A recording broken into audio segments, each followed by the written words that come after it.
Hi, friends. Welcome to the Hey Fundraiser podcast. I'm your host, Mary Petersen, and whether you're a frontline fundraiser, an executive director, a board member, or someone just wanting to make an impact in your community, this podcast is for you. We cover all facets of fundraising, and our main objective is to give you ideas and inspiration to help you raise more money. Join us as we grow, learn, and make an impact together. Hey Fundraiser, welcome back to the Hey Fundraiser podcast. This is the place where we turn your major gift dreams into real deal wins, and we're going to talk more about that today. So I'm very excited to be sitting down with one of our Major Gift Momentum members, Heather Withrow. Since joining Momentum, Heather has had some absolutely jaw-dropping successes. A $245,000 gift, a $35,000 gift, and just this week, she and I mapped out how to bring in another $500,000 before year end. So in this episode, you are going to hear Heather's story about what fundraising looked like before she joined Momentum, the shifts that she's made to land these transformational gifts, and how she's approaching year end with more confidence than ever. I mean, she's pretty confident, but more confidence than ever. So if you've ever wondered what's possible when you have the right framework, the right support, and the right community cheering you on, Heather's story is going to light a fire under you. So let's dive in. Heather, how are you today? I'm good, Mary. How are you? I'm doing good. Thank you. I'm doing good. Just so the listeners know, and I know I shouldn't say this, but Heather is one of my favorites. My every meeting with her, every text exchange, every email exchange makes me either laugh out loud or smile or just get all the warm and fuzzies. So Heather, thank you for just being authentic, Heather. You're welcome. Thank you, Mary. I never would have imagined when I joined Momentum the success I would have had so quickly. I thought maybe you'd teach me a few things and I might get, a few more 5s or 10s. No, that's not what happened. Before I even started asking, you and I came up with a layout of big gifts that we wanted to get, and I shared it with my board. And one of my board members came through with a $35,000 gift, just based on what you and I wrote together, without me even having to ask, which, at that time was one of the biggest gifts I'd ever gotten. Yeah. And then even more. Yeah. Well, let's unpack that for a second, because when we first met, we spent, probably a solid 75 minutes together. And I was kind of reflecting back on this, because this was back in June. Of course, now it's October. And we went line by line through your donor list. And we identified, maybe 40 to 50 prospects. Mm-hmm. And you had a really good understanding of who your donors were, what they could give, where they were, and what they loved. And so that also led to kind of this recipe of our success by working together. But then you're right. We wrote some really amazing, we wrote a great proposal. We'd sat down and what are the naming opportunities that are available? What programming can we bolster? How can we bring in unrestricted money while still bringing in some restricted money? And then you presented it to your board. Yeah, and they were totally blown away. And I did not tell them that it came from you at that time. And you shouldn't. You should take full credit. All the credit, Mary. I'm just saying. You should take full credit. I love it. But I'm in my 6th year here. I actually run a summer camp and retreat center. And I'm a very relational person by nature. And of course I am, because I run a summer camp. Yeah. And so I'd done a lot of the front end work, like you just talked about, of getting to know my donors, know what they were passionate about, know where they might match up. But I didn't have the tools, the guts, or the words to go after more than 5 figures. And sitting down with you and having you go through okay, here's the people that you actually can ask. And here's how you find out what you can ask. And I knew about donor prospecting and that kind of thing, but I didn't really know how to translate it, into what you could really ask for. And I'd always kind of believed it was a bad thing to ask for too much. And now I know the combination of permission-based fundraising, and also negotiation. Yeah. Knowing that you can really negotiate with your donors and say, okay, tell me which of these things really speaks to your heart, and is this the right amount? Is this the right time? I've never been afraid of no, but I'm really excited about some yeses. No, I was reading our text message exchanges this morning, because when you get a yes, I get the best texts ever, which I may read on this podcast because they're really funny, and you just have excellent gift choices. So the $35,000 gift came in, right? You presented to your board, and somebody was so inspired that they were like, and was this his largest gift at 35? Yes, it was. Yeah, it was a couple. And so the wife was on the board, but the husband has been involved for years. And so it was their largest gift to date by 5 times. Their biggest gift previous. Fantastic. Yeah. And she picked to name something that was already completely done and renovated. So we got to use all of the money, except the money for the sign that has their name on it, toward our operations, which was really the goal that you and I laid out was, we really need money for operations. Camp has been hard since COVID. Oh, yeah. Parents aren't necessarily as willing to send their kids to camp, though as a mother of 4, I am willing to send my kids almost anywhere. Oh my gosh. Okay. So this couple, they came forward, and I remember that because, that was something that was, a sensory room, I believe, right? Mm-hmm. That you knew you needed for camp. You had invested the money, but then you got reimbursed, which just freed it up for unrestricted, which was a beautiful thing.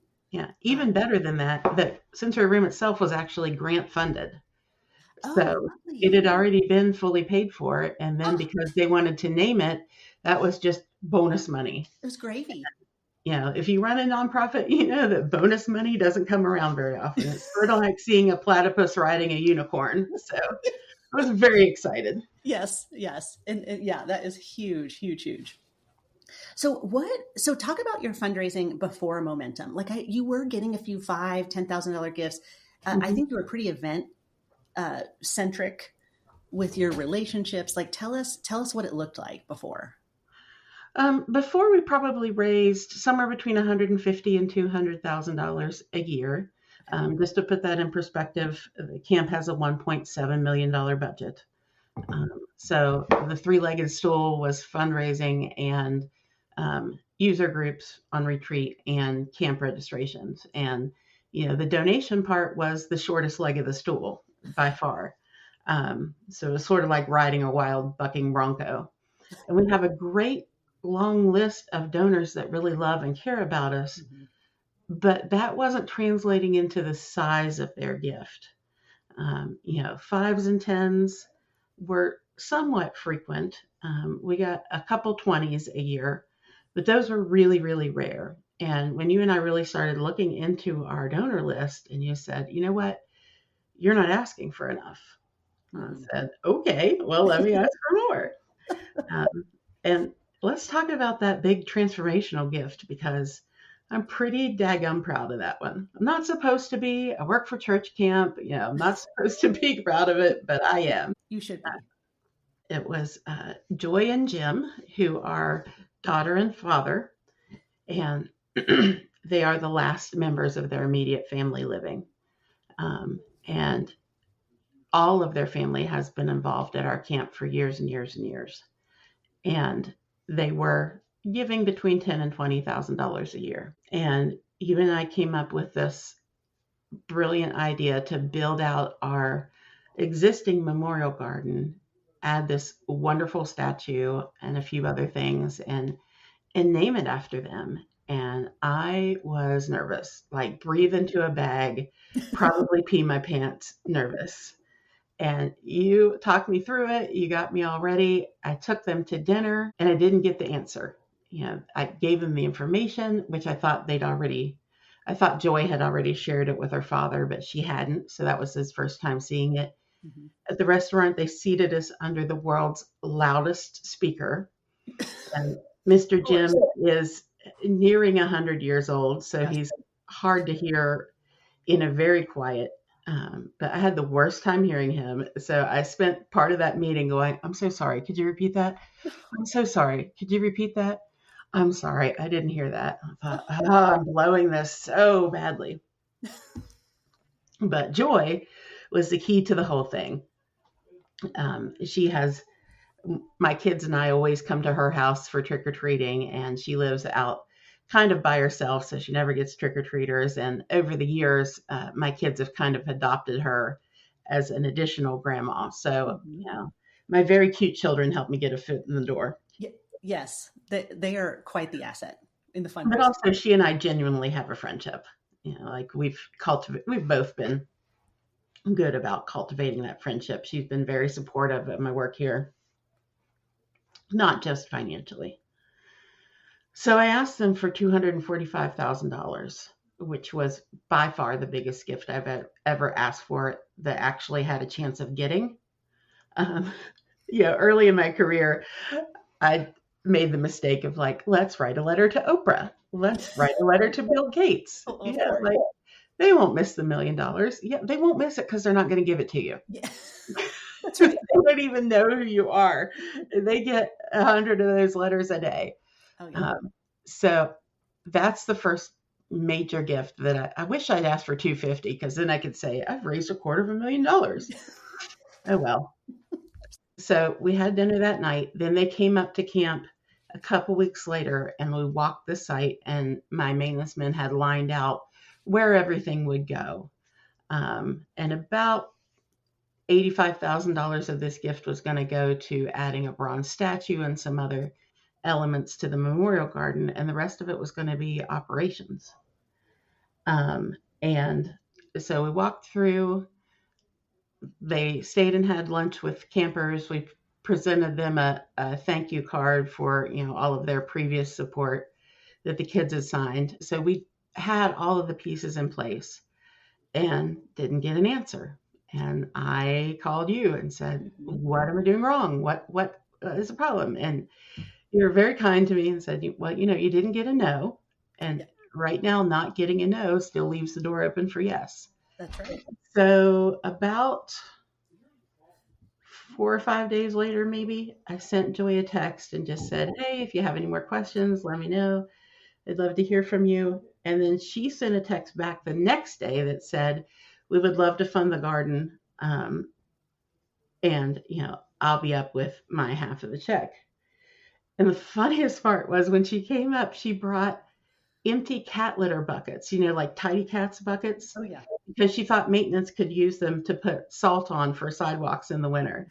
And I just thought it was so fun that, our major donors are some of the most frugal and resourceful people And that's why they have the ability to give on that level to some extent. But I just thought that was so fun. She came up with 3 empty Tidy Cats buckets and a little envelope with my name on it that had a check for $100,000. And it's a very large check in a very small envelope.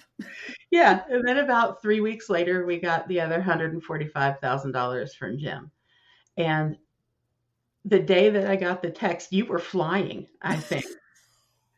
And I sent you some kind of text. I don't remember what it said exactly. I've got it. We're going to go to tape. Yeah. Okay. All right. Go ahead. So this was Friday. This was on a Friday. I was on a flight to Los Angeles. And Heather sent me a text and said, who is your favorite Momentum member? Is it the one who just secured a $245,000 gift?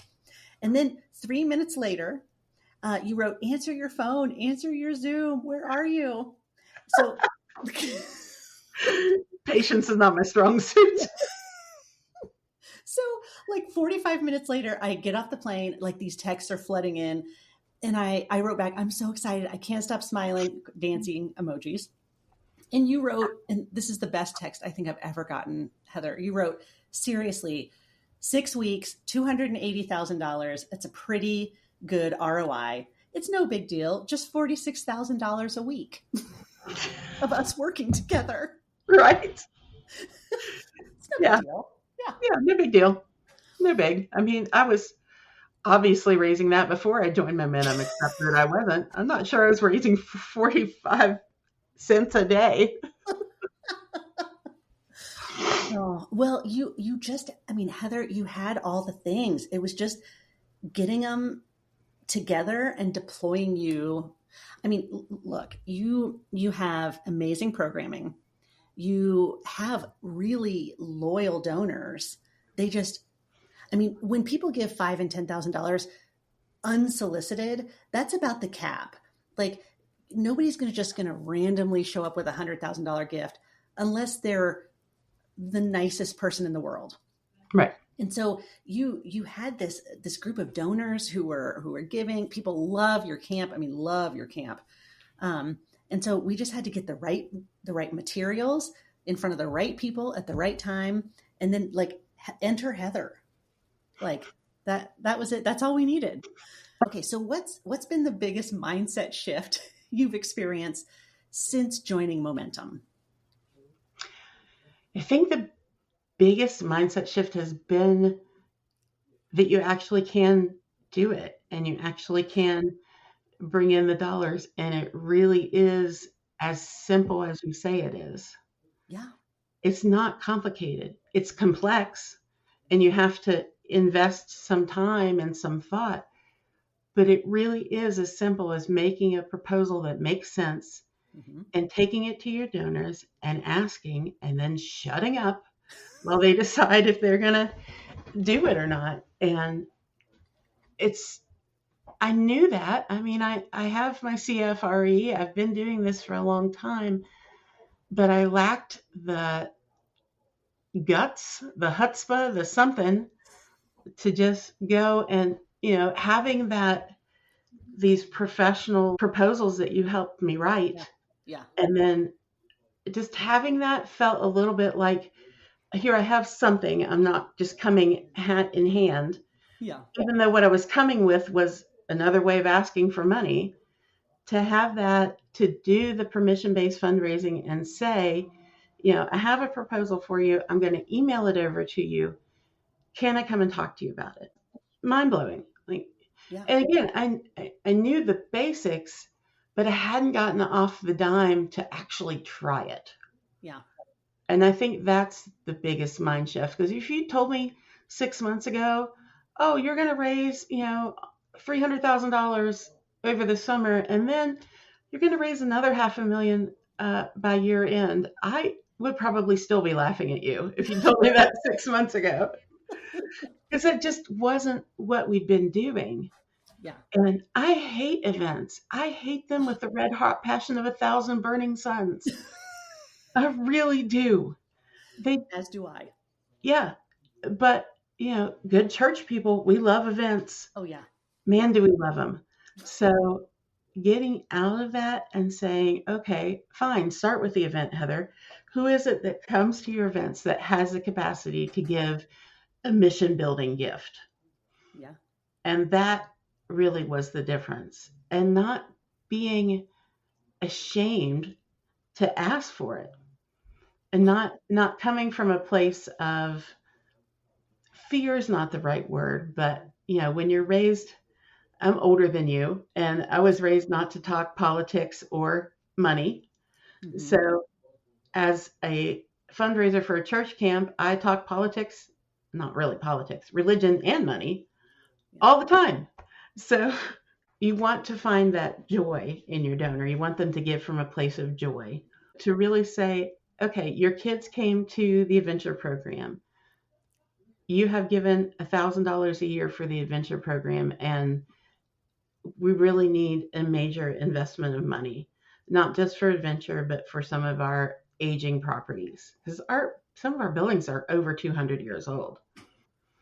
So how about you rename part of the ropes course in honor of you or your children, hmm, and we'll use that money to rebuild and to invest to make sure that it's still around for your great grandchildren. And that was really the big shift. Was just I wasn't asking for myself. I was giving them the opportunity to build our program. Well, you hit on a couple things, but first, just for the listeners, Heather's about 4 weeks older than me. So we, we were raised with the same, like, don't talk politics, don't talk money, don't talk, don't ever ask anybody like what they're paid as a salary. I mean, there were all these taboo subjects. Well, what you've hit on is very true. A lot of people think that you're asking for money and it's a reflection of you. You get the amazing opportunity to ask on behalf of an organization that you love. And it's not like that money goes to you. I mean, that money goes to make amazing impact in the world. And so I think with you, Heather, you didn't need a lot of coaching. I mean, these events that you were having, I mean, you had relationships with your donors. Right. But like many nonprofits, the event was the end goal. Like, okay, we're going to raise money by these 2 events this year. Whereas I look at it as an event as part of a journey on a longer continuum where like the actual solicitation is, that's really the end goal. And so I've seen that shift in you. I've seen like I don't think you're ever going to be able to go back, which I think is the best thing ever. I mean, I would rather have the fleas of 100 camels infest my armpits than go back to having to be event-based. I know. Well, because I care about your sanity. I mean, that's hanging by a thread. You might have to have somebody else to care about. I care about that thread of sanity you still have left. Okay. All right. Fair enough. But you also proved, you probably don't know this, a lot of people in fundraising, a $245,000 gift, I mean, that is a solid 6-figure gift. Most people will take a year of like endless coffee meetings, whereas you don't need to do that. I mean, we talked about that prospect, the father and daughter, on our very first meeting, and 6 weeks later, you had the first payment in your hands. Right. And so you had built good relationships. They knew who you were, so there was some ground laying, that was happening, but we just had to give you the right words and the right proposal. And, here comes Heather, a fundraising force. Yeah. Like a tornado in a trailer park.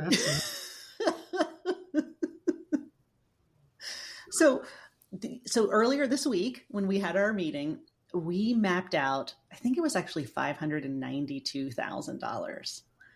It was in the next 3 months. My heart's still racing a little bit about that, but I believe it's possible and in fact probable, which I didn't believe before I started Momentum. Yeah. Well, there's like this block and tackle work. I mean, you're an executive director. You have 0 fundraising staff. So you run a camp, you have dozens and dozens and dozens of people working for you. And then, you need to raise, all this None of those dozen are fundraisers. They're all doing other things. I know. Although you have amazing staff. I would put your staff in front of any donor any day. Like, I would too. They're incredible. I mean, your maintenance staff. They're such a gift. Heather, just so everybody knows, Heather had the maintenance staff of the camp at the donor visit for Jim and Joyce when they came through, because we knew that Jim, I mean, although he's very wealthy, he is a blue collar kind of guy. He's a gas and oil guy. We knew that he would hit it off with the maintenance folks, and we knew that he would have questions that only the maintenance folks would be able to answer. And they did. They were amazing. Absolutely. They were awesome. Yeah. One of his questions was about adding lighting to these columns that he wanted to add to the memorial garden. And he saw the brand new sidewalk. And he said, well, how are you going to run the wiring? And I thought, I don't know. And the maintenance staff said, oh, we ran conduit when we put this sidewalk up in case we ever needed to put something underneath. And honestly, that's probably when he decided to get out his checkbook. I know. We need to take that maintenance man for lunch. Like, Right? All of them. I good have three Lord. of them and they're all incredible. Yeah.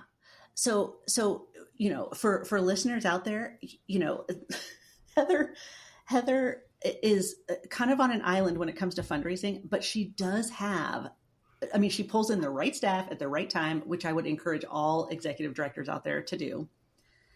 I am on an island, but I have great hula dancers. You, you really do. You just got to know which dancer to talk to. Like, there really is. I've found like there are some of my donors that love the kitchen staff, that love the maintenance staff, that want to see the counselors in action.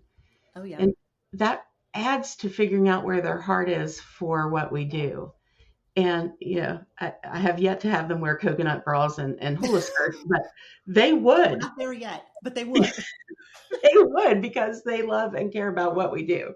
Yeah. There's also probably some good reasons we don't have an HR department, but Just that was the line of the day. Okay, I have like tears. So we've mapped out this path, right? And I agree. We're going to shoot for 592,000. Today is October 1st. In the next 3 months. oh, holy crap. But hey, I mean, Heather, if we land at 300K, huge. If we land at 250K, that's still huge. But I agree that it's quite probable. I mean, the 6 or 8 prospects that we've identified, and it's really block and tackle work. Mm-hmm. We looked at the prospects, we looked at what we wanted to ask them for, and then we looked at what program or project is like the closest to their heart. And we wrote individual proposals for each of those people. And so, Heather, what are next steps? Are you're just gonna reach out? Yeah. So reaching out to them. Some of them are the type that are going to want the proposal beforehand. Some of them have said, I have something I want to run by you, and I'm not going to ask you. I just want your advice on this. I'm not going to ask you yet, but I would like to ask you for a big gift before year end. Mm-hmm. And one of them said, well, go ahead and ask me now. I'm like, oh, I'm not ready to ask you now. How about I ask you next week? But, all of them, I haven't gotten a no to asking, can I come and talk to you? And can I down the road ask you for a major gift? Or, here's the project I'm thinking of. Is this something that you would like to buy into? Or, help, I don't probably say buy in, but help contribute to, help bring to fruition. Yeah. And really, it's interesting from the Christian perspective, which I know is probably, of course, not every client you work with. But when you think about what you're really doing is taking people's resources and using them in a way that brings them joy and builds your program. Much like if you were in church and you heard somebody with a beautiful singing voice, you would invite them to join the choir and use their gift. That's all you're doing with donors, especially major donors, is allowing them to use their gifts and giving them a place that they can do that. That's right. Oh, that was so beautifully stated. Like swoon-tastically stated. You can use it. You have to give me credit. I'll give you credit.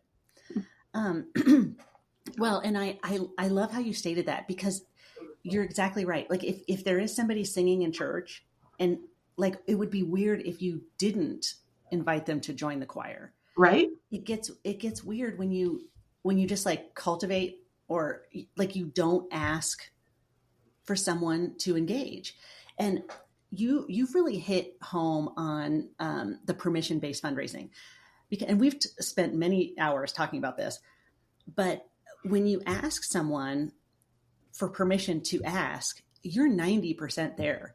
They know it's coming. There's not going to be a surprise. Most people, when they don't know it's coming and they're surprised, is when they're like, ooh, like they start to put these walls up, and you have a much higher chance of getting a no.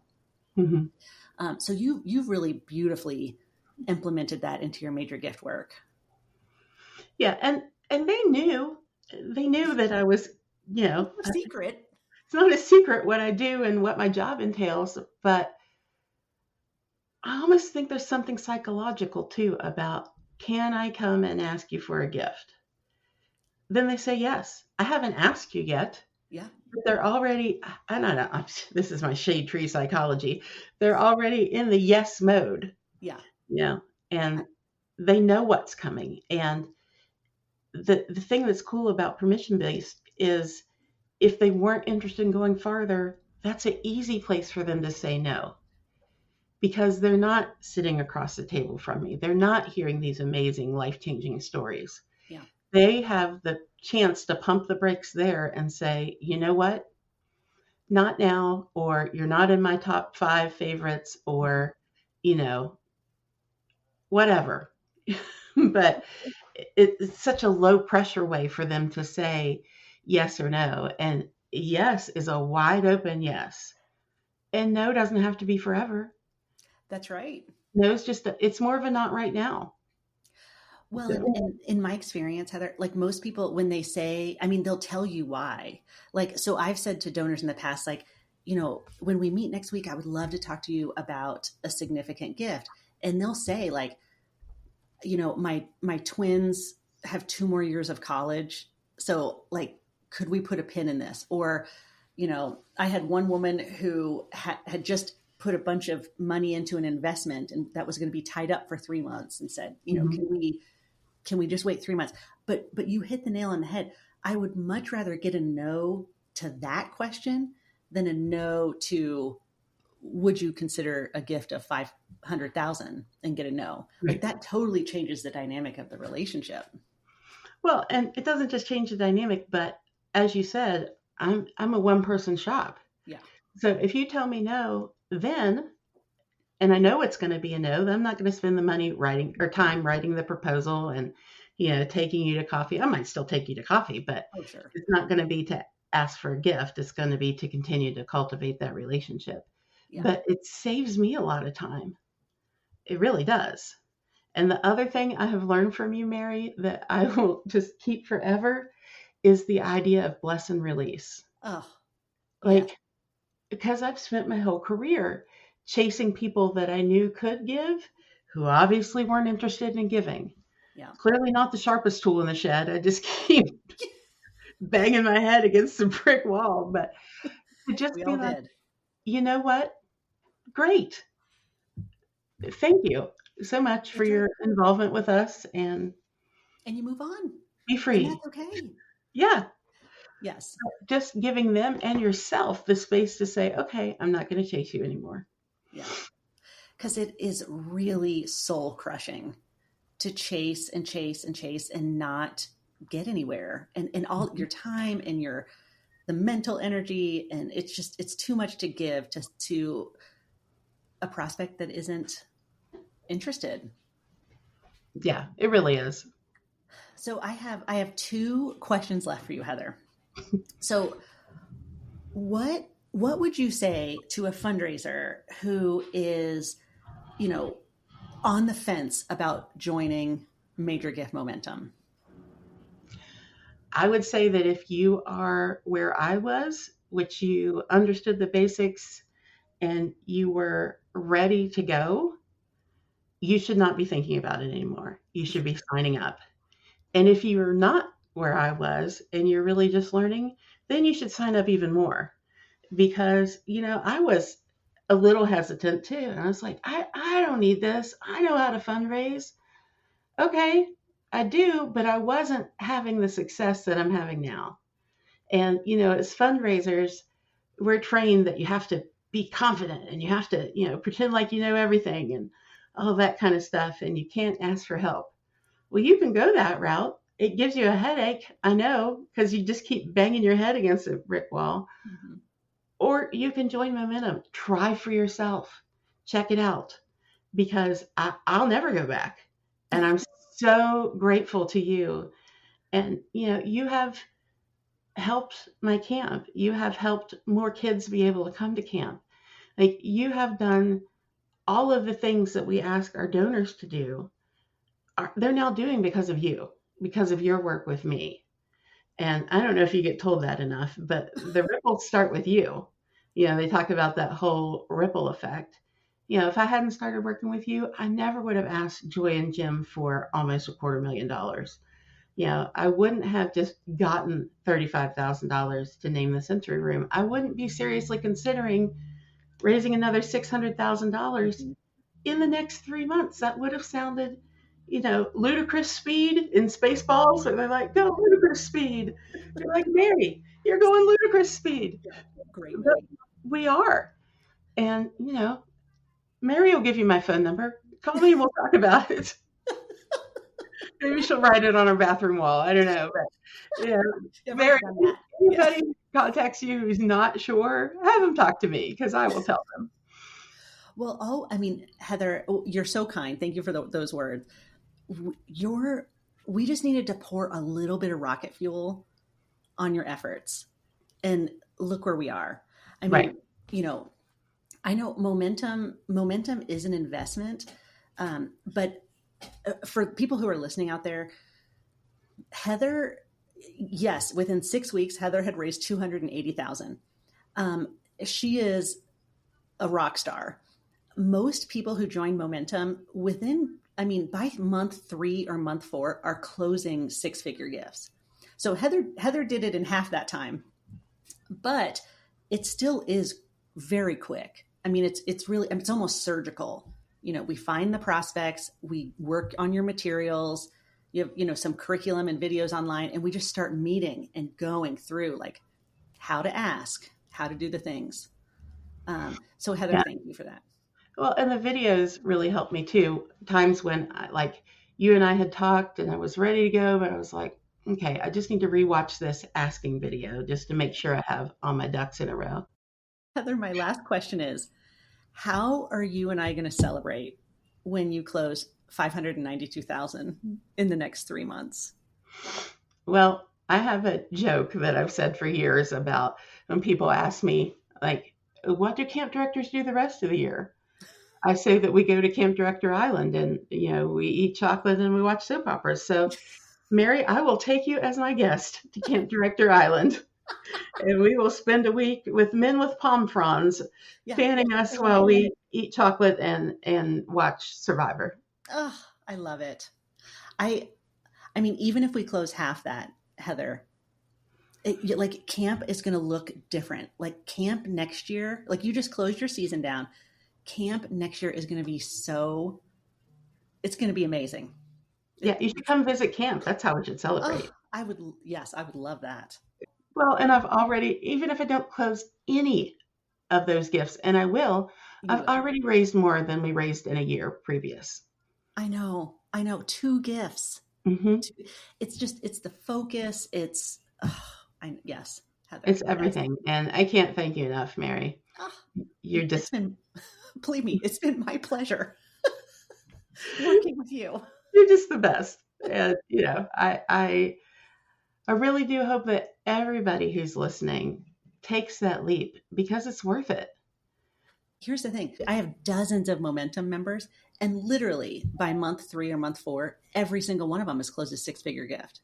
Yeah. So, if you're ready to do the work, join Momentum, especially if you're a one-person shop, having that, group of people who are cheering for you, it helps so much. Well, Heather, a million thank yous for coming on the podcast today. It's been so joyful to see you, you're a different fundraiser from, when I met you 3 or 4 months ago, to today, the courage, the chutzpah, all the things you said earlier, you have it. And it's so amazing to watch. So I'm so glad to be your partner in all of this. And here's to many, many more 6-figure gifts. Hey Fundraiser, thanks so much for being here today. Did you know that we create a special page for each episode that contains helpful links, episode highlights, standout quotes, and freebies? Check it out in today's podcast description. If you loved what you heard today, would you kindly give us a rating and review? It really helps other fundraising professionals find our Hey Fundraiser community. I'm Mary Petersen, and thank you for listening.